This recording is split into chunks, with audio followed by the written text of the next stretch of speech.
요셉이 17살의 나이로 처음 등장하게 됩니다.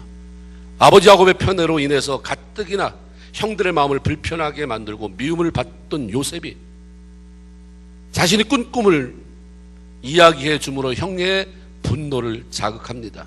형들의 볕단이 일어서더니 글쎄 말이야, 내 볕단에게 꿈푹 절을 하지 않습니까? 하늘의 해와 달과 별 11개가 나한테 또 절을 하는, 이건 또 도대체 무슨 일을 합니까? 이 꿈 이야기가 그동안 아버지 때문에 참아왔던 형들의 감정을 폭발하게 만들었어요. 그래서 그 결과 형들의 손에 의해서 요셉은 미디안 상인들에게 팔려 애굽으로 가게 됐습니다. 그리고 이 미디안 사람들은 요셉을 애굽에서 바로 신하의 친위 대장 보디발에게 팔았더라.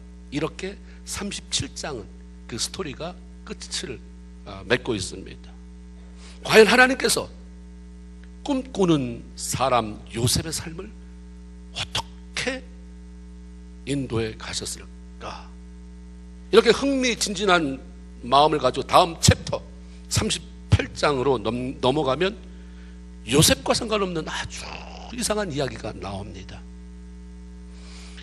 야곱의 12아들 중 4번째 아들인 유다가 얼굴 가리고 길에 앉아있던 자기 며느리 다말을 창녀인 줄로 알고 몸값을 지불하고 관계를 가져서 그 사이에서 쌍둥이 두 아들을 낳았다는 이야기가 나오죠. 마치 미성년자 아이들에게 절대로 익혀서는 안 될 것 같은 낯뜨거운 내용이 38장에 그렇게 기록되어 있습니다. 그리고 다시 39장부터는 아무렇지도 않은 듯 보디발 장군 집으로 팔려간 요셉의 이야기가 그래서 말이야 이렇게 자연스럽게 이어져 가고 있습니다.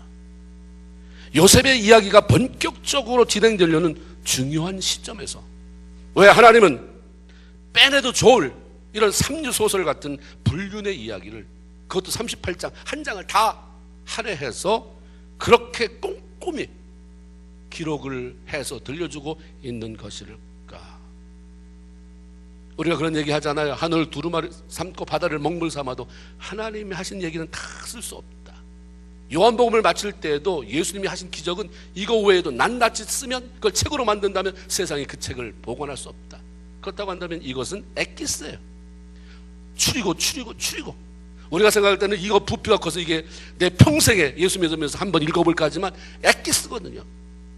근데 그 엑기스 쪽에 38장을 거기에 하나님이 할애했다고 하는 것은 생뚱맞은 이야기가 아니라 요셉의 삶을 더 잘 이해하고 그의 삶을 이끌어 가셨던 하나님이 어떤 분인지를 이해하는데 아주 중요한 그런 단서가 들어있다고 생각해서 삽입을 시킨 거죠. 우리가 상식적으로 생각할 때 야곱의 12아들 가운데 메시아가 과연 어느 아들을 통해서 어느 혈통을 타고 올 것인가 생각할 때 요셉, 당연히 요셉이죠. 그런 생각이 들어요. 왜냐하면 하나님이 요셉에게만 그 신비한 꿈을 주셨고 그 꿈이 이루어지도록 성취되도록 매 순간 하나님이 함께 하셨고 결국에는 모세가 입지전적인 인물이 되잖아요. 바로 애굽 전혀 생소한 나라에 가서 총리가 돼서 나라를 쥐락펴락하는 그런 위대한 인물로 세워졌다는 사실을 잘 알고 있기 때문에 이런 사람이 메시아의 조상이 돼야지, 이런 생각을 합니다.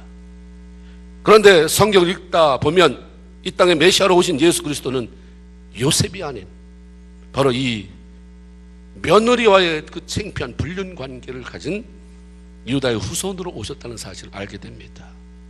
그래서 우리는 아니 하필이면 왜 하필이면 유다? 우리가 믿는 예수님이 그런 핏줄 타고 오셨다는 말이야? 충격받습니다. 이게 신비죠. 약한 자를 들어서 강한 자를 부끄럽게 하시는, 미련한 자를 들어서 지혜로운 자를 부끄럽게 하시는 하나님의 신비. 하나님은 바로 이 장을 통해서 내가 유다를 왜 선택했는 줄 아느냐, 그것이 요셉의 삶과 어떤 관계가 있는 줄 아느냐, 더 나아가서 그게 너에게는 어떤 의미가 있는 줄 아느냐를 들려주고 싶은 거죠. 유다의 이야기를 시작하면서 1절이 그 후에 유다가 자기 형제들로부터 떠나 내려가서 아둘람 사람 히라와 가까이 하니라. 이렇게 유다의 이야기가 풀어져 나갑니다. 그 후에라고 하는 말은 요셉이 형제들에 의해서 애굽으로 팔려간 그 이후에 이걸 말합니다. 유다는 형제들이 요셉을 죽이자고 했을 때에 그 동생 아니냐, 우리 혈육 아니냐, 같은 아버지 밑에서 나온 그런 핏줄 아니냐, 죽여봐야 유익할 게 뭐가 있느냐, 손 떼라, 차라리 미디안 상인에게 팔자 해서 요셉의 생명을 구원해낸 사람입니다. 그런데 막상 동생이 사라지고 난 이후에 내가 요셉을 팔았다 라고 하는 양심의 가책이 없었을까요? 그리고 요셉은 은 20을 받고 팔아 넘기고도, 요셉을 은 20에 형제들이 팔아 넘겼잖아요. 그래도 마치 짐승에게 물려 죽인 것처럼 수양을 잡아 피를 그 옷에 적셔서 아버지에게 갖다 주고, 아버지가 그렇게 통하면서 울 때 아무것도 모르는 것처럼 아버지 너무 상심하지 마세요 하는 그 형들의 위선적인 모습들을 보면서 한 공간에 살아가기가 아주 역겨울 정도로 싫었을 거예요. 어떻게 사람들이 저런가. 죽이자고 하더니 팔고 지 손으로 팔아 넘기고 아버지한테는 저렇게 마음에 슬픔도 없으면서 생쇼를 하고 있네. 유다의 큰형 야곱의 큰아들 루벤이 라헬의 몸종이요 자기 아버지 야곱의 첩인 서모 비라와 간통하는 일도 벌어졌어요. 성경이 귀한 책인 것은 숨기지 않는다는 거예요. 인간사에 일어날 수 있는 모든 일을 다 폭로시켜요. 감추는 게 없어요. 그런 냄새나는 인간 속에 하나님이, 거룩한 하나님이 어떻게 일하시는지를 보여주는 게 성경이잖아요. 유다는 이런 형제들을 비난하기도 하고 어떻게 인간들이 그럴 수 있냐고 싸우기도 하면서 마침내 결정되는 게 뭐예요? 이런 집구석에서 아유 이제 더 이상 머물 이유가 없다, 빨리 도망쳐 버리자. 그래서 그는 하나님을 섬기는 아버지가 살고 있는 약속의 땅, 그동안 함께 살아왔던 가족 공동체를 버린 거죠. 유다가 떠나서, 형제들로부터 떠난 거예요. 유다만. 이 이야기의 정황을 살펴보면 유다는 결코 좋은 감정이 아니라 분노, 어떤 상실감, 실망감, 양심의 가책 같은 복합적인 감정 상태에서 형제고 뭐고 다 필요 없어, 이 지긋지긋한 집구석에서 난 나갈 거야, 빨리 떠나가야지 하고 나왔을 것입니다. 아버지나 형제들이 왜 안 말렸겠어요? 야반 도주한 것도 아닌데 나 이 더러운 집구석에서 못 살아. 야곱이 야 유다야 좀 생각해봐라, 야 좀 다시 한번 생각해봐라, 형제들 내가 미안하다니까. 결국 떠나왔어요. 뭐예요? 유다가 고집이 굉장히 세다는 거죠. 너무 자기 고집이 세면 남의 말 들을 줄 모르고 결국 문제 속으로 스스로 걸어 들어가게 됩니다. 하나님은 때때로 사람을 통해서 그분의 뜻을 보여주기도 하고 그분의 음성을 들려주시기도 하기 때문에 고집 부리며 내가 제일 잘난 줄로 알고 귀를 닫아버리면 잘못 판단하게 되고 잘못 선택하게 되고, 그래서 남기는 것은 후회거리입니다. 내가 고집 써서 후회거리를 남겼기 때문에 남한테 말도 못하고 끙끙거리면서 내면에 이런저런 그런 멘탈리티에 정신적인 병을 가져오게 되기도 하는 거죠. 유다의 문제는 떠난 것입니다. 그런데 더 떠나서 간 장소가 잘못된 곳을 갔어요. 그 많은 장소를 놔두고 거기 갔어요.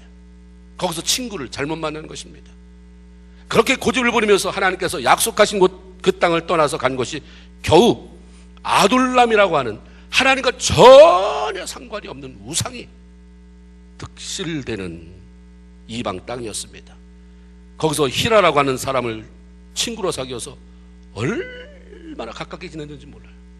형들은 그렇게 미워하더니 자기네 집을 떠나서 전혀 하나님과 상관없이 세상에 이방 우상을 섬기는데 아주 빠져있는 그 사람하고는 너무 친하게 지내는 거예요. 히라와 가까이 하니라, 얼마나 가까웠으면 성경에 가까이 하니라라고 하는 단어를 일부러 넣어놨겠습니까? 그때부터 유다의 인생이 꼬이기 시작합니다. 이방 땅에서 이방 풍속에 물든 친구와 사귀면서 세상 재미는 느꼈을지 모르지만 하나님과는 점점 멀어지기 시작합니다. 하나님과 멀어지면서 그의 영적인 삶이 메말라 갔죠. 집에 있을 때는 그래도 아버지가 야곱이 누굽니까? 이삭의 아들이에요. 아브라함의 손주예요. 하나님이라는 말 한번 안 해보겠어요? 그러면 하나님이 싫어하신다. 야, 우리 하나 그래도 하나님의 그 믿음의 조상을 둔 후손들인데 이러면 되겠느냐? 이런 말을 가끔이라도 들어보고 신경질을 냈더라도 여기는 그런 거 없어요. 아예 싹. 너무 재미있어요. 간섭하는 사람도 없고. 모든 것들이 낯선 이방 땅에서 만난 친구로부터 그 땅에 정착해 가는데 필요한 많은 도움을 받았겠죠. 그런데 실생활에 필요한 정보나 도움 받는 것이 다가 아니라 이방 풍속에 빠져드는 악한 영향력도 받으며 살았다는데 문제가 있습니다. 내가 어디에 소속되어 있느냐, 내가 누구와 더불어 살아가느냐는 무척 중요합니다. 그래서 순간순간 우리는 주변을 돌아봐야 돼요. 내가 왜 이 사람과 그렇게 가까이 지내는가? 무엇 때문인가? 그래서 내가 저 사람한테 뭘 받았느냐가 아니라 내 영적인 상태가 어떤가? 저 사람을 만난 이후에 내가 더 멋있어졌는가? 아름다워졌는가? 아니면 메말라졌는가? 나는 안 그랬는데 저 사람 말을 자꾸 듣다 보니까 나도 괜히 사람을 삐뚤어진 시각을 보게 되고, 나 안 그랬는데 말이 삐뚤어지고 부정적이고, 그럼 잘못 만난 거죠. 잠언 27장 9절에 보면 기름과 향이 사람의 마음을 즐겁게 하나니 친구의 충성된 권고가 이같이 아름답다. 잠언 27장 17절에 보면 철이 철을 날카롭게 하는 것처럼 사람이 친구의 얼굴을 빛나게 만든다. 이렇게 좋은 친구는 사람을 살린다, 잘되게 한다, 멋지게 만들어준다. 그러나 나쁜 친구는 죽여버린다. 아둘람 사람 시라라고 하는 친구가 유다로 하여금 하나님을 외면하게 만들죠. 너의 조상이, 너네 아버지가 그렇게 하나님의 약속을 받은 그런 값진 분이라며, 하나님도 만난 분이라며, 너의 아버지 이삭이 그런 사람이라며, 너의 할아버지 그 위에 증조 할아버지가 믿음의 조상 아브라함이라며, 그럼 너 이렇게 살면 안 되지, 난 잘 모르니까 너 예배 드려, 예배, 이렇게 했겠어요?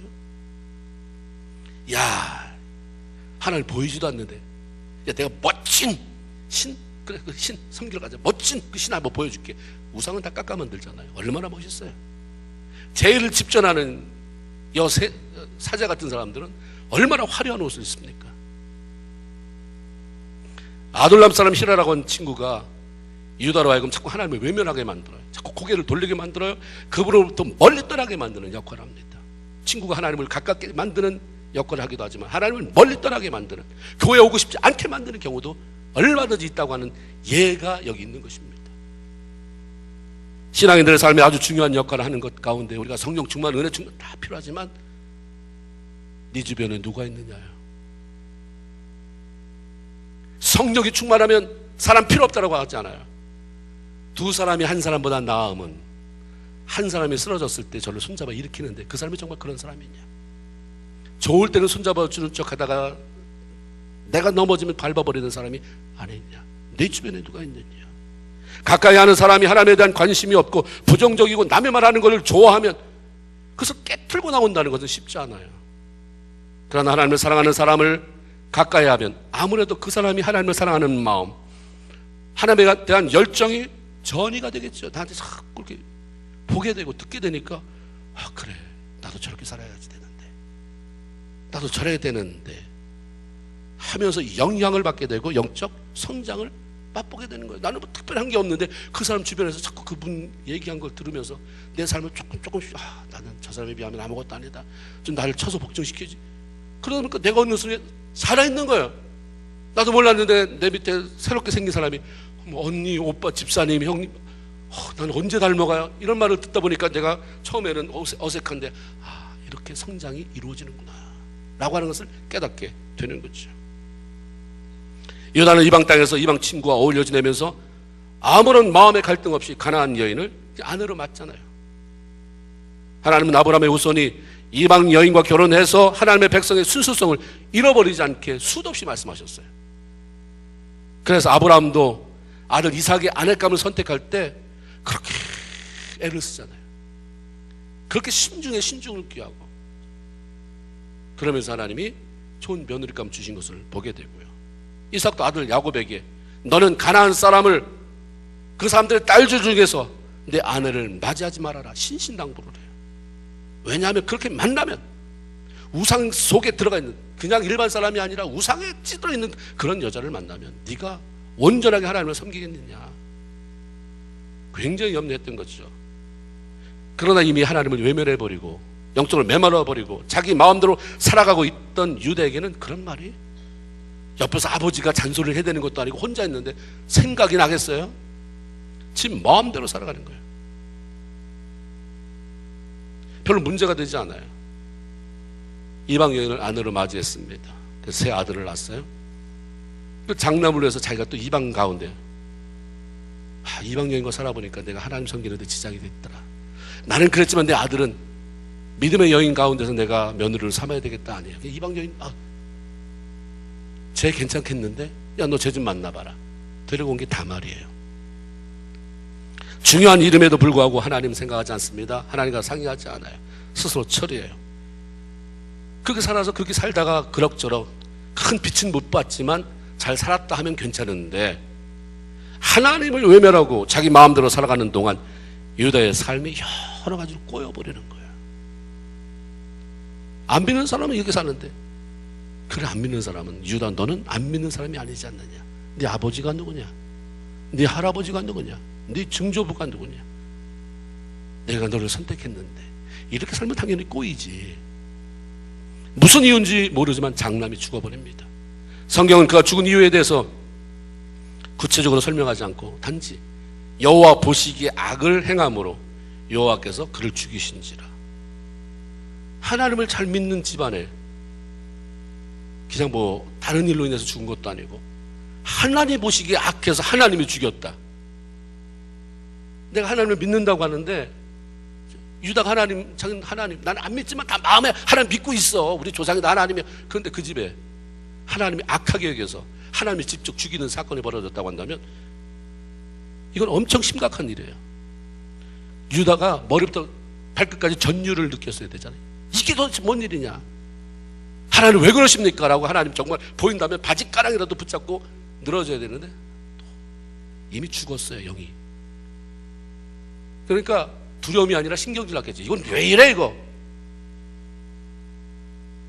둘째 아들 오나는 후손을 남기지 못하고 죽은 형의 대가 끊어지지 않도록 형수를 통해서 아이를 낳게 해주는 계대 결혼 의무를 이행하는 과정에서 형에게, 내가 형수와 관계를 가져도 이 아이는 내 아이가 아니고 형수 아이가 되는데, 형의 애가 되는데 뭐하러 그래.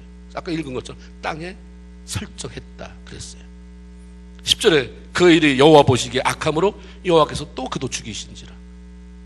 세 아들을 낳는데 두 아들이 하나님 볼 때 악해서 죽였다. 연속적인 죽음으로 유다의 마음이 두려웠겠죠. 고통스러웠을 것입니다. 유다에게 아직 세 번째 아들이 남아 있습니다.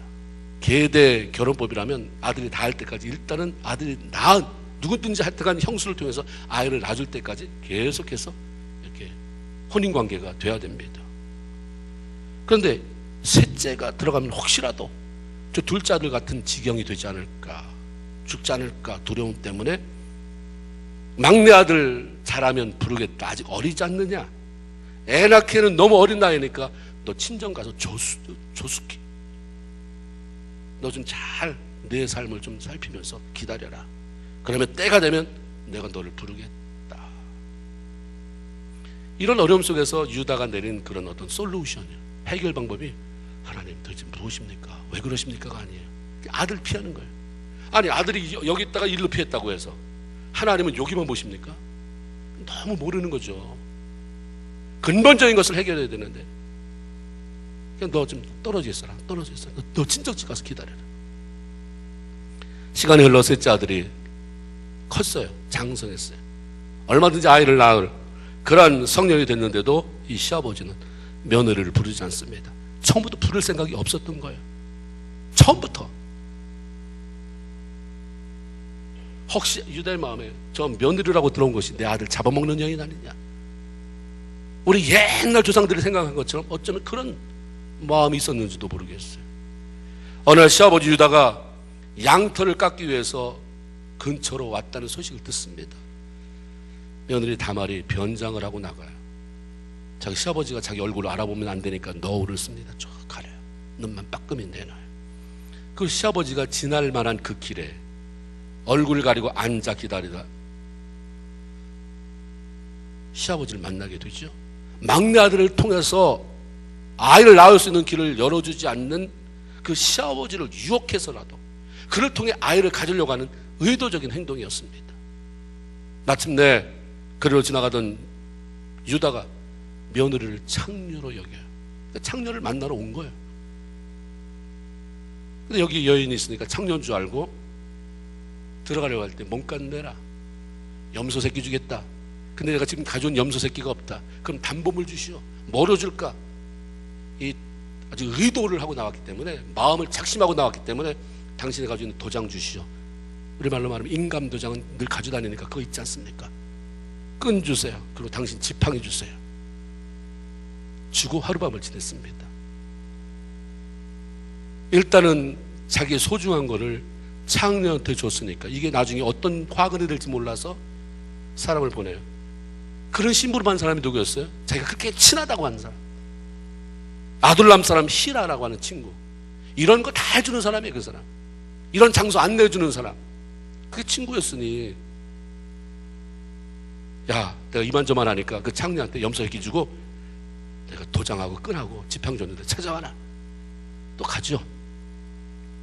갔는데 가서 이 지방에 창녀가 있었었는데 모르느냐? 우리 동네는 창녀라는 창자 소리 들어보지도 못했다. 왜? 이거는 며느리가 변장하고 나온 것이니까 잡지 못했죠. 그래서 그냥 쉬쉬거리며 덮어뒀어요.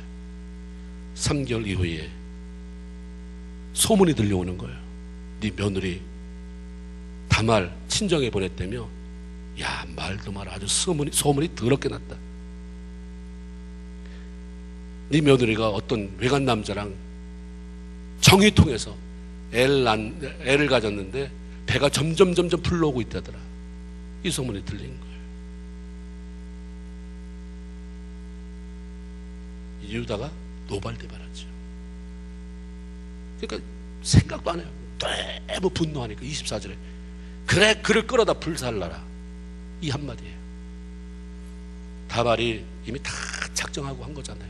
끌려갈 때에 유다가 보낸 사람에게 날 죽이기 전에 먼저 이거 도장 끈 지팡이 이거 그 사람한테 갖다 주고 내 시아버지한테 갖다 주고 당신의 며느리가 이거의 주인한테 당해서 임신했습니다 라고만 얘기해달라. 보죠? 유다가 얼마나 깜짝 놀랐겠어요. 왜? 그건 내 거니까. 형 때문에 창피해서 같이 못 살아, 형들의 위선적인 행동 때문에 꼴 보기 싫어서 더 이상 집에 머물 수 없어 하면서 집을 떠난 유다의 모습이, 집을 떠나서 더 고고해져야 되잖아요. 손가락질하던 그도 다를 바가 없어요. 오히려 더 했어요. 더 무너져 버렸어요. 이게 인간의 한계예요. 연약함입니다. 임신한 며느리를 불살라 죽이고자 말했던 그 사람 유다가 바로 임신시킨 장본인이잖아요. 며느리의 배는 이렇게 불러오니까 겉으로 드러나지만 창녀를 찾아간 자신의 모습은 얼마든지 숨길 수 있었기에 자기는 문제없는 사람이고, 배불러온 너 누구냐 도대체, 어떻게 내 집안 우습게 알고 이런 험한 짓을 했느냐, 넌 죽어 마땅하다, 불살라라. 자기가 한 짓은 생각도 안 하고 며느리가 한 짓에 대해서는 사실 여부를 알아보려고도 하지 않고 남에게 들은 것만 가지고 너무 쉽게 분노하고 그냥 쉽게 판단을 내려버려요. 불살라라, 불에 태워 죽여라. 바로 이게, 이런 잔인한 유다의 모습이 바로 나와 여러분의 모습은 아닌가. 유다 하나님과 관계없는 사람 아니었어요. 전혀 세상적인 이방 나라의 깡패 아니었습니다. 오랫동안 예수를 믿어온 그 가문이 믿음으로 흐르고 있는 집안의 사람이었어요. 참 잔인하잖아요. 이게 바로 오늘날 위선적인 신앙인의 현주소라고 하는 것입니다. 이걸 아시게 누가복음 6장에 보면 예수님께서 그렇게 말씀하셨어요. 어찌하여 너희가 형제의 눈에 있는 티끌을 보면서 내 눈에 있는 대들보를 보지 못하느냐. 내 속에 들뻔을 깨닫지 못하면서 형제에게 가서 내가 너 그 티끌 좀 빼내면 안 되겠느냐. 이렇게 말하는 외식하는 자요. 먼저 네 눈에 있는 들보를 빼내야 그 다음에 다음 넥스트 스텝이 형제 눈에 있는 티끌을 빼낼 거 아니냐. 현장에서 가늠하다 잡힌 여자, 모든 사람이 끌고 온 거죠. 예수님한테 이거 죽여라. 모세는 이런 여자 죽이라고 했다. 주님이 참 무슨 내용인지 글 쓴 거 저 하나도 안 남겼어요. 무슨 논문 하나도 안 남겼어요. 근데 거기서 뭐라고 막 써요. 땅바닥에. 제가 볼 때는 뭘 쓰려고 쓴 게 아니라 시간 번 것 같아요. 그래서 촥 일어나요. 사람들이 긴장하고 있을 때 예수가 도대체 뭐라고 말할까. 모세 율법에 죽이라고 했으면 죽여야지. 돌 들어 쳐라. 그걸 기대하고 있는데 계속 뭘 쓰더니 사람들의 마음이 좀 이렇게 좀 가라앉길 기다리셨나 봐요. 너희 가운데 죄 없는 순서로 먼저 나와 쳐라. 너무 충격이에요. 뒤에서부터 한 사람 한 사람 도망가요. 다 사라졌어요. 예수님의 여자에게 가까이 갑니다. 나도 너를 정죄하지 아니하노니 다시는 이런 일을 하지 말아라. 그런데 만약 오늘날 이런 일이 벌어진다고 한다면 거기 예수님이 너희 중에 죄 없는 자가 먼저 돌로 쳐라 했을 때에 갈까? 아니요. 한 명도 안 갈 것 같아요. 돌 든 자 플러스 구경하는 사람. 궁금해서 나는 미처 치지는 못하지만 그 치는 거 구경하고 싶어서 있는 한 그룹. 그리고 아니 쳐야지 저걸. 바로 유다가 그랬던 거예요. 그 유다를 여기다 집어넣는 이유가 하나님 있는 거예요. 우리 주님은 먼저 우리 자신을 살피라고 말씀하시는데 우리는 너무 남의 잘못을 끄집어내는데 너무 연연하고 다른 사람의 칭찬을 들으면 금방 귀를 닫아버리고 남이 부정적인 얘기 잘못된 거 들으면 또 다른 데 전화해서 이따가 김 집사한테 이런 얘기 들었는데 이 집사 맞아? 확인을 다른 사람이 이렇게 선한 일 좋은 일을 했다는데 야 그거 우리가 가만히 있으면 되겠어 우리 축하해줘야지 이런 얘기는 전혀 안 하잖아요. 이게 심보가 틀린 거예요. 예수 믿는 사람의 심보가. 그러니까 축복이 단절입니다. 우리가 참 주일마다 예수 믿는다고 와서 예배하고 헌금 드리고 이것만 해요. 주중에 기도도 하고 뭐 봉사도 하고 그러면 뭔가 수지를 만든 게 있어야 되잖아요. 이거 뭐 우리 적선하는 거야 하나님 앞에. 우리가 수지 만든 게 있어야 우리한테 유익이 있어야 되잖아요. 그러면 말씀이 그렇게 말하잖아요. 너희 행복을 위해서 주는 말씀에게 초점을 맞추고 그 통로를 열어가야 되는 것입니다. 자신이 잘못한 것들에 대해서는 내가 그때 상황에는 그럴 수밖에 없었어라고 너무 관대하고 너그러우면서 남의 잘못에 대해서는 우리가 너무 엄격해요. 철저하게 하려고 합니다. 하나님은 무슨 잘못을 해도 우리에게 기회를 주십니다. 사람은 자신의 생각 속에 잘못했다고 판단하면 절대 기회라는 것 없습니다. 그냥 정죄뿐이에요. 그러니까 하나님 보실 때는 야 다 똑같다. 슬픈 거죠. 그래서 우리에게 들려주신 말씀이 뭡니까? 너희끼리 서로 불쌍히 여기며 너나 걔나 다 다를 바가 없다. 파고 들어가면 똑같아. 파고 들어가면 그 문제 똑같이 있고 숨겨져 있는 이 문제 있고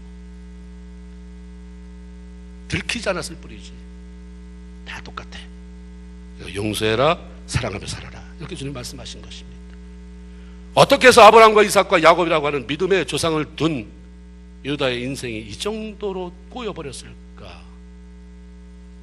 가장 큰 원인은 믿음의 공동체를 떠난 것입니다.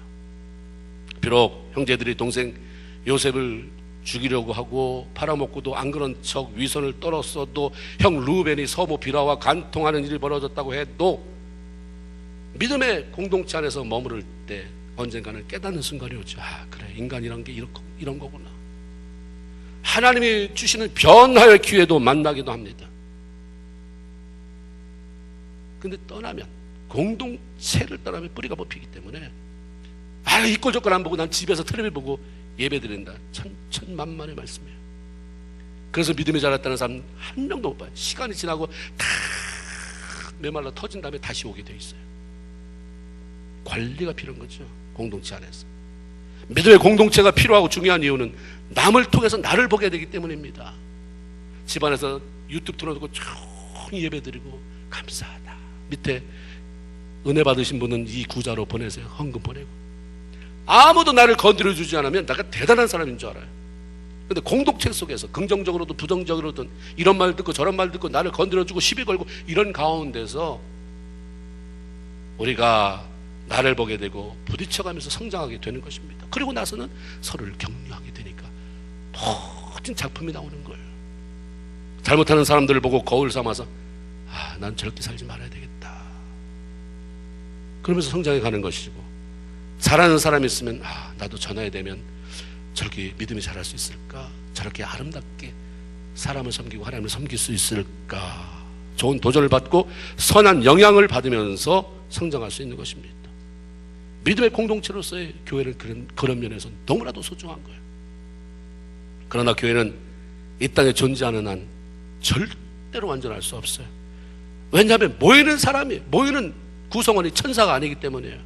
불완전한 인간들이 모이기 때문에 아무리 좋은 교회라도 그 교회는 불완전해요. 문제가 있을 수밖에 없어요. 문제가 없으면 그 교회는 문제가 있는 거죠. 어떤 사람이 자기네 교회가 너무 성이 안 차는 거예요. 수준도 여러 가지 인격적으로도. 그래서 교회를 옮겼어요. 여기저기 옮겼는데 계속해서 마음에 안 드는 거예요. 어느 교회 갔더니 너무 멋있어요. 자기가 꿈꾸던 교회예요. 그래서 그 교회 등록하려고 했더니 우리 교회는 그냥 안 받습니다. 심사 과정이 있습니다. 심사인데 떨어졌어요. 우리 교회 수준은 당신을 받을 만한 그런 마음의 여유가 없습니다. 당신이 좋은 데를 발견했지만 당신 수준이 안 된다. 이건 누가 한 얘기겠지만 우리가 완전한 것은 없어요. 완전을 향해 서로 도와가며 만들어가는 것입니다. 그게 교회 공동체라고 하는 것의 매력이에요. 그렇기 때문에 이 건강한 교회 공동체가 필요하죠. 소문 날까봐 말하기 겁나고, 솔직한 내 모습 보여줬다가는 또 정죄당하고, 비웃음거리, 비아냥거리의 대상이 되고, 실수하는 나의 모습을 꾸밈없이 그대로 보여주는 것이 두려운 공동체는 소망이 없어요. 정말 건강한 공동체는 많이 실수해야 되고, 실수한 것이 수용되어야 됩니다. 그 실수를 넘어서서 멋지게 쓴 사람들이 있어야 바라보면서 화가 머리끝까지 나는 게 아니라 웃는 거죠. 아유, 너 어쩌면 10년 전에 내 모습을 그대로 하고 있냐? 그래, 너 10년 후면 달라져. 할렐루야. 이렇게 기다려주는 사람, 이렇게 말해주는 사람이 있어야지 변하죠. 그게 건강한 공동체인 것입니다. 그러므로 우리가 너무 부정적인 공동체가 되면 소망이 없어요. 누구도 세울 수 없고 누구도 성장시킬 수 없습니다. 그런 공동체 속에서 배우는 것은 위선입니다. 자꾸 싸바르는 거예요. 그렇죠. 교회를 벗어나는 순간 자기의 본질적인 그 위선이 나오면 더 가관인 거잖아요. 그래서 교회가 자유로워야 돼요. 실수하는 것에 자유해야 되고. 그렇죠? 그래서 위선 떠는 것에 대해서는 아주 정말 왕따를 당해야 돼요. 그래서 있는 모습 나를 보여줬더니 이렇게 교회 공동체가 좋은 거라를 느껴야 되고, 그 가운데 그 사람들이 함께 기도해주고 격려해주면서 하나님의 위로가 찾아오고 변화가 찾아올 때 한 생명이 자라나는 것입니다. 하나님의 일꾼이 생겨나게 되는 것입니다. 우리가 아름다운 공동체, 서로를 용납하고 수용해서 서로를 성장하도록 만들어주는 공동체를 만들어가는 것은 너무 중요해요. 유다의 실수는 이놈의 집구석 더러워서 떠난다. 더러워서 떠났는데 뭘 만났는데요? 그가 떠나는 것 자체가 실수였어요. 떠나는 유다가 자기 안에 있는 영적인 모습, 영성 관리에 실패했기 때문입니다. 유다는 야곱이 레아를 통해서 낳은 네 번째 아들이잖아요. 4명 레아가 낳았어요. 그 다음 또 4명 자기 여동생 라헬이 낳습니다. 4명은 둘씩 그들의 몸종이 낳았어요. 근데 하여튼 야곱이 결혼해서 첫 번, 두 번, 세 번, 네 번째는 다 자기가 그렇게 사랑하지도 않는, 얼떨결에 속아서 결혼한 레아를 통해서 낳습니다. 그러니까 이 레아는 자기 여동생 예쁘게 생긴 라헬이라고 하는 여동생에게 남편의 사랑을 다 뺏겼어요. 간간히 아이를 낳긴 했지만 늘 남편이 고픈 여인이었어요. 그래서 아이를 낳을 때마다 그 이름이 남편의 사랑을 갈망하는 표현이 다 들어있어요. 루벤, 괴로움을 돌아보심. 이름 자체가 슬퍼요. 얼마나 괴로웠으면. 시몬, 드디어 하나님이 들으셨구나. 레위, 연합함 결속. 그런데 네 번째 유다를 낳을 때 그 삶이 달라졌어요. 유다의 이름이 뭔지 알아요? 여호와를 찬송함입니다. 여호와를 찬송합시다라고 하는 말, 이 말을 다른 말로 말하면 뭐예요? 할렐루야. 유다의 이름은 뭐예요? 할렐루야. 유다는 무슨 아저씨예요? 할렐루야 아저씨예요. 어머니가 이름 줬을 때 찬송함, 하나님을 찬송함, 할렐루야. 남편을 연연해하며 살던 자기 삶이 다 그냥 남편 하나만 바라보고 살았는데 어느 순간에 하나님을 경험한 거죠. 그다지 농경사에서, 유목사회에서 여자가 무슨 힘이 있어요? 그냥 남편만 바라보는 거예요. 자기가 돈을 벌기래, 뭐를 벌기래. 근데 남편은 그냥 그 남편이 자기를 돌아보지 않아요. 그냥 다 갈증을 느끼면서 했는데 어느 순간에 하나님이 찾아온 거죠. 그 너무너무 좋아서 하나님을 찬양하고 싶은데, 매일 찬양하고 싶은데, 매일 예배하고 싶은데 그냥 찬양만 성이 안 차니까 자기 아들의 이름에다가 유다, 하나님을 찬양합시다, 할렐루야, 이렇게 이름을 붙였다 이 말이에요. 그러니까 이런 유다 마음에 엄마가 자기가 나중에 선택하는 거지만 아기 때는 늙고, 야 네가 할렐루야다, 네가 여호와를 찬양하는, 하나님이 나를 사랑해서 널 주었다, 이 복덩어리야. 내가 영향 안 받았겠습니까? 그에게는 영성이 있었던 거예요. 그러니까 형들이 그리고 위선 떨고 이런 게 그냥 성격이 유별난 모두 있겠지만 자기는 하나님을 사랑하고 싶은데, 아니 어디 예수 믿는 집안에 형들이, 아버지가 뭐 이래, 그게 못마땅한 거죠. 마음이 착해요. 그러니까 다른 사람이 다 요셉 죽이자 했을 때 그 유다는 뭐 못마땅한 게 없겠어요? 아버지 표대로 자기도 많은 혜택을 잃어버렸을 텐데, 야 죽이지 말자, 죽이지 말자. 왜 그렇습니까? 마음이 약해서겠어요? 그 마음에 하나님이 있었기 때문입니다. 그런데 집을 떠난 이후에 오히려 열악한 환경에 점령당해서 스스로 하나님 앞에 예배자로 나선 적이 없는 거예요. 예배 제대로 한번 못 들어봐요. 제대로 기도하지 못해요. 그렇죠? 꼭 가난으로 가야만 그게 도피입니까? 내가 하나님의 어떤 기도하다 비즈니스 줬는데 거기에 매여가지고 예배 한번 제대로 못 드리고, 거기 매여가지고 기도 한번 제대로 못 한다고 한다면 떠난 거죠. 집을 떠난 거다. 뭐가 다르겠어요? 그러니까 영적으로 메마르고 내면의 좋은 것들을 다 잃어버리고 살아가게 되는 것입니다. 비즈니스에 매이면, 거기에 매달리면 뭐가 될 것 같은데 그것 된 것 같아요. 내가 노력을 투자하고 시간을 투자하니까. 근데 그거 말고 꼬이는 건 내가 어디 풀어볼 수 없는, 이유도 안 그랬습니까? 그건 누가 감당할 거예요? 내가 어떻게? 자신이 어떤 타락한 삶을 살아도 따끔한 충고나 조언 하나 해줄 사람이 없는 이방 땅에서 하나님을 전혀 모르는 친구와 세상 재미를 추구하다 보니 내면의 영적 질서가 다 뒤틀려 버립니다. 그리고 무너져 버리고 말았어요. 근데 이 사람이 어떻게 회복됐냐 이 말이에요. 어떻게 이런 유다가 회복이 되어서 메시아의 조상이 될 수 있었는가? 마태복음 1장 읽어보면, 그렇죠? 거기에 유다가 나오잖아요. 유다가 다말을 통하여. 그래서 알고 보면 유다가 자기 며느리를 통하여가 족보의 기대로 나왔어요. 베레스를 낳고 쭉 하면서 다윗의 조상되고, 그 다윗이 그 다음에 또 예수의 조상이 되고, 이렇게 연결되잖아요. 어떻게 회복됐나? 전적으로 하나님께서 베풀어 주신 은혜 때문입니다. 유다는 다말을 통해 보내온 도장 끈 지팡이 보았을 때 이거 바꿔놓으세요. 내가 유다다, 내가 이런 일을 했는데, 며느리를 불살로 죽이려고 했는데 며느리가 딱 도장 끈 지팡이를 가져왔을 때 얼마나 당혹스럽겠어요. 그럴 때 어떻게 하겠습니까? 저 며느리가 수작 부린다, 이건 내 거 아니다, 이걸 갖다 집어쳐, 그리고 빨리 죽여 라고 했을 수도 있어요. 끝까지 고집 부리면서 그냥 나중에 후회하더라도 죽여버려서 입막음하자 할 수도 있는 것입니다. 근데 순간 하나님께서 며느리를 통해 자기 잘못을 알게 해주셨다는 그 사실을 깨닫습니다. 그러니까 자신의 잘못을 인정해요. 그 자리에서 바로 이 유다의 대단한 매력이에요. 그리고 그 인생이 그 다음에 굉장히 풀려나가요. 그렇게 안 풀릴 것 같아요. 여기서 망해야 돼요. 유다는 메시아의 조상은 무슨 메시아의 조상이에요. 망해야 되는 사람인데 풀리잖아요.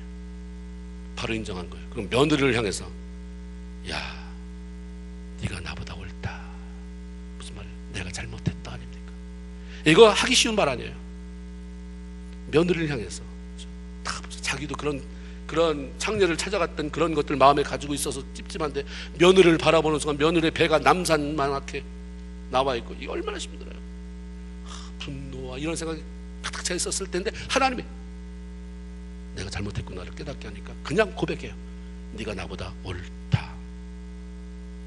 다말의 행위가 옳았다는 것이 아니라 야곱의 후예로 유다 가문을 어떻게든지 이어가야 되는 것이 내 몫인데 유다는 그것을 안 했잖아요.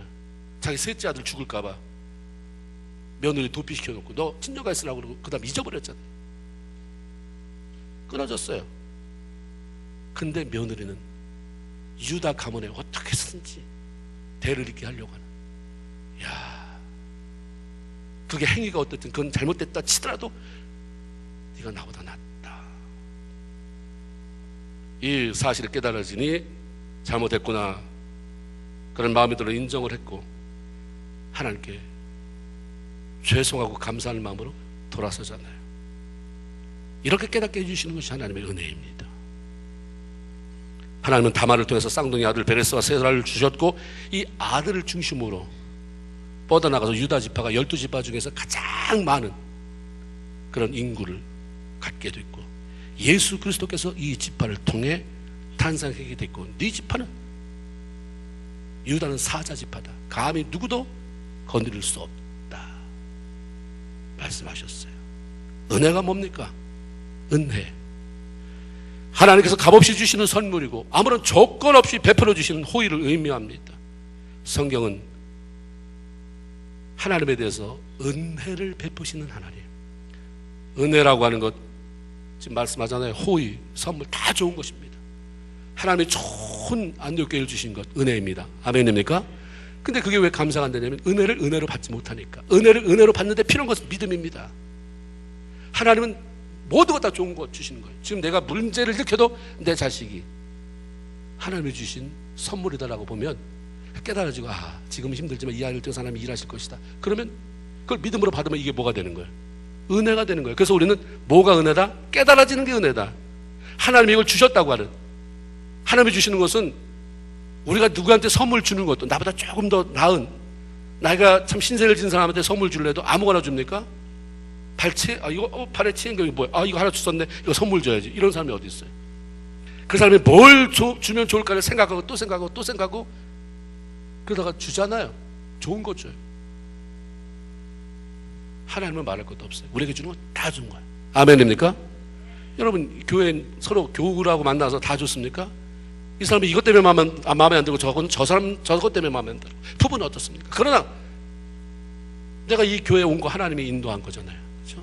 그렇다고 하면 이 옆에 있는 사람들 누가 붙여준 거예요? 하나님이. 그 하나님이 나에게 붙여준 사람은 다 뭐한 사람이다? 따라서 나쁜 사람이다. 통쾌하십니까? 아니죠. 하나님이 나에게 붙여준 같은 교회에서 같이 신앙생활하게 한 사람은 다 뭐한 사람이다? 좋은 사람이다. 근데 이게 하나님의 은혜는 다 이렇게 오는데 믿음으로 내가 어떻게 받느냐에 따라서 나쁠 수 있고 좋을 수 있는 거예요. 그렇죠? 그러니까 하나님이 준 건 다 좋은 거다 믿음으로 받고, 그래서 그 좋은 게 어떤 때는 볼 땐 나쁜 게 좋은 거다 말이 안 되잖아요. 나쁜데 좋다고 말하면 이게, 근데 나는 하나님이 준 것은 다 좋은 거다 아멘을 받으니까 은혜가 돼서 그 나쁜 것을 통해서 내가 바뀌는 거죠. 저렇게 살면 안 되는구나, 저래야 되는구나. 이게 다 뭐야? 은혜로 말미암아 주어진 열매들이야. 아멘입니까? 그러니까 교회가 좋다, 하나님이 교회를 좋으니까 이거 더 낫지. 그러면서 하나님이 당당하게 하나님 이게 내 교회다 하는데 사람들이 창피해요. 그러니까 교회가 시들어가고 망하고 싸우고 하나님 내 교회라고 말하면서 이게 좋다고 말하는데 은혜로 받는 자가 많아야 되는 거예요. 하나님이 이 교회가 좋다고 하니까 나도 좋다. 믿음을 갖고 그 다음에는 이것을 좋게 만들어가는 것이 은혜 있는 사람들. 은혜가 온 사람에게는 어떤 현상이 일어나냐면 감사가 생기고, 감사가 생기면서 반드시 따라오는 게 변화입니다. 우리가 하나님 베푸신 은혜 가운데 가장 큰 은혜가 뭐냐면 나 같은 죄인 구원하시기 위해서 하나님께서 독생자 예수 그리스도를 이 땅에 보내주시고 십자가에 못 박게 했다는 사실. 이게 은혜인데 두 종류잖아요. 그걸 은혜로 받고 감사하고 구원받아 하나님의 백성 된 사람이 있고, 뭐 그런 게 다 있어. 그런 게 다 있어가 그냥 끝인 거예요. 그래서 에베소 2장 8절에 보면 너희가 그 은혜를 인하여, 하나님의 은혜를 인하여 믿음으로 말미암아 구원을 받았나니 이것이 너희에게서 난 것이 아니요 하나님의 선물이다, 이렇게 말씀하셨어요. 은혜를 제대로 받아들인 자의 삶에는 반드시 변화가 따릅니다. 하나님의 선물, 하나님의 호의라고 하는 은혜가 임했는데 얼마나 큰 기쁨이 생겨나겠어요. 그러니까 은혜를 은혜로 깨닫고 받아들이면, 믿음으로 받아들이면 나 같은 것 뭘 잘했다고 이런 은혜를 주시나, 뭐 이런 선물을 주시나, 뭐 이렇게 하나님의 호의를 베풀어 주시나. 그러니까 하나님을 더 사랑하고 싶고 더 하나님을 섬기고 싶고, 그러니까 은혜 위에 은혜 받은 사람이 또 은혜가 임하는 거예요. 있는 자가 더 갖게 되는 거예요. 하나님의 은혜를 경험한 유다가 등장하는 것은 여기서 끝나요. 그 다음에 다시 형제들에게 돌아간 다음부터입니다. 깨달았어요. 아, 이게 아니구나. 그 다음 보세요. 유다가 여전히 거기 살았습니까? 나중에 애굽으로 이민 갈 때 그 형제 속에 다 있었잖아요. 돌아갔어요. 잘못했다는 걸 알았으니까 다시 공동체 속으로 들어갑니다. 그 다음부터 달라졌는데 유다가 그 많은 형들이 있었잖아요. 위에 루벤, 시몬, 레위 세 형 제쳐놓고 모든 일에 가족을 대표해서 어려울 때마다 대표성을 떼요. 요셉이 네 가족 다, 나 네 동생 베냐민 있다는 거 아는데 너 담보로 맡겨라.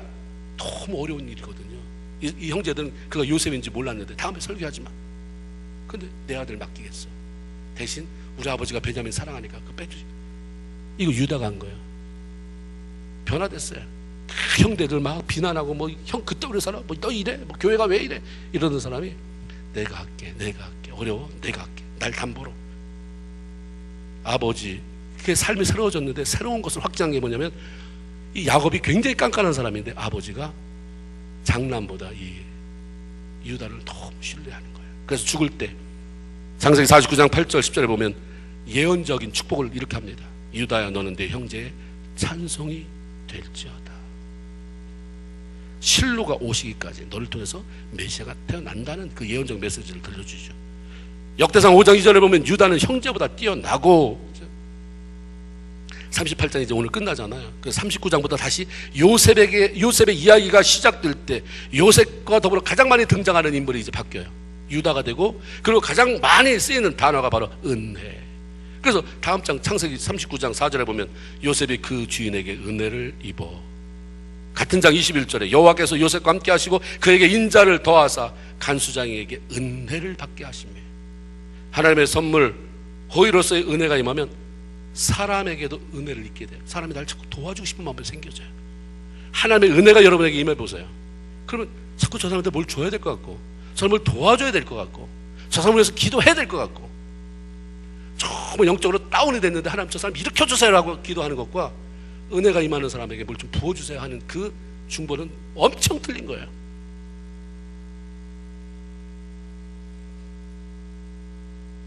하나님의 선물 호의로서의 은혜가 임하면 삶이 달라져요. 요셉의 형통하는 삶은 바로 그 인격이나 능력이나 노력 때문이 아니라 전적으로 하나님을 베풀어 주신 은혜 때문이었다는 사실을 이 챕터를 통해서 알고 시작해라. 아, 요셉, 그럼 우리는 다 그러죠. 아, 요셉이 벌써 30살에 총리가 됐어. 나는 뭐 하고 있나? 빨리 영어학원 다녀야지. 이거 하라는 게 아닌 거야. 내가 지금 50살인데 60살인데 나는 뭐 하고 산다? 이거 하라는 게 아니라, 요셉을 이렇게 만든 건 나이가 젊어서 열심히 뭘 노력했기 때문이 아니라 배후에 베푸신 하나님의 은혜 때문이었구나. 그래 보면 요셉이 한 번도 그 은혜에서 왜 그러세요? 왜 내가 뭘 잘못해도 하나님 이렇게 돌리세요? 그게 어떻게 나타납니까? 하나님의 은혜에 감사하고 살아가니까 그 주변에 자기를 고용하는 그 주인이 너무 좋아하는 거예요. 그 알아봐. 그걸 알아보죠. 우리는 우리의 노력이 아닌 하나님의 은혜로 구원받고 이 땅에 존재해가는 사람들입니다. 그러므로 우리의 노력보다 먼저 구해야 될 일은 구원받고 하나님의 자녀로 살아가는 모든 성도들에게 베풀어 주시는 하나님의 은혜를 구하고 그걸 믿음으로 받는 것입니다. 그래서 히브리서 12장 28절, 그러므로 우리가, 제가 여러 번 말씀드렸잖아요. 그러므로 우리가 진동하지 못할 나라를 유업으로 받았으니, 다 따라합시다. 그러므로 뭘 받자? 은혜를 받자. 구원받았느냐? 너 구원받았느냐? 진동치 못할 나라가 천국이잖아. 예수 믿고 구원받았느냐? 그 다음에 할 일이 뭐냐? 은혜 받아라, 은혜 받아라, 은혜 받아라. 이게 은혜를 땡기는 게 아니야. 이미 베풀어 주는 은혜를 믿음으로 깨닫고 받아들이는 게 은혜야. 하나님 또 좋은 거 주셨네. 오늘 가면서 저 사업도 안 되는 사업들 가만히 아니라 오늘도 문 열고 들어가서 고객을 맞을 수 있는 사업들을 주시다니 하나님 감사. 이러면서 삶이 바뀌어지는 거예요. 거저 베푸시는 받을 자격이 없는 나에게, 여러분에게 은혜 주셨잖아요. 하나님의 자녀. 우리 아멘하고 오므로 말미암아 천국 백성이 됐어요. 그 이제 하나님의 책임지는 사람이 됐기 때문에 매 순간순간마다 여러분의 주어지는 모든 것을 은혜로 받으시고 아멘으로 그렇게 화답하면서 하나님이 여러분을 이후의 삶 어떻게 축복하시는지를 보고 그 하나님의 은혜를 나눠주는, 그 하나님의 은혜를 자랑하는 저와 여러분 다 되기를 주님의 이름으로 축원을 드립니다. 아멘. 기도합니다. 하나님 고맙습니다.